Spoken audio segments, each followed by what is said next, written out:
রাত সম্পর্কে হাদিস শরীফে আসছে সহিহ হাদিস। রাসূল পাক সাল্লাল্লাহু আলাইহি ওয়াসাল্লাম বলেছেন, আল্লাহ পাক রব্বুল আলামিন এই রাত্রে তার বান্দাদের উপর বিশেষ দৃষ্টি দেন।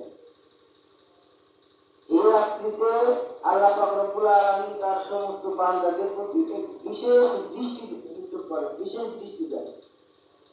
এবং এই বিশেষ দৃষ্টিটা আল্লাহ পাক রব্বুল আলামিন বোনাস হিসেবে দিয়ে থাকে। এখন কোনো ব্যক্তি যদি রাত্রিতে ঘুমিয়ে থাকে, ঈশার নামাজের পর যদি ঘুমিয়ে থাকে,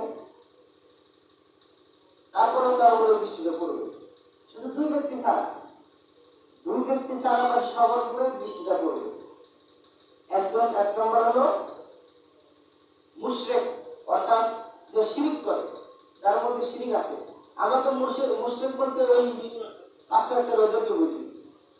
যার মধ্যে সামান্য কোনো শিরিক আছে সেই তো মুশরিক।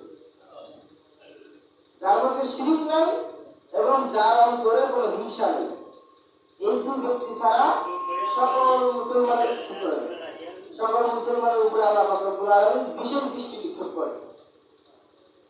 এখন কোন ব্যক্তি যদি ঈশার নামাজ পড়ে ঘুমিয়ে যায়, আবার ওই ফজরের নামাজ পড়ে সারা রাতের সেই বিশেষ দৃষ্টির সব পেয়ে যাবে।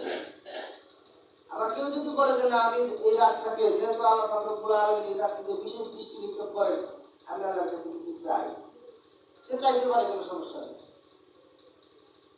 সে চাইতে পারে। কেউ যদি নামাজ পড়তে চায় নামাজ পড়তে পারে, কোরআন তেলাওয়াত করতে চাইলে করতে পারে।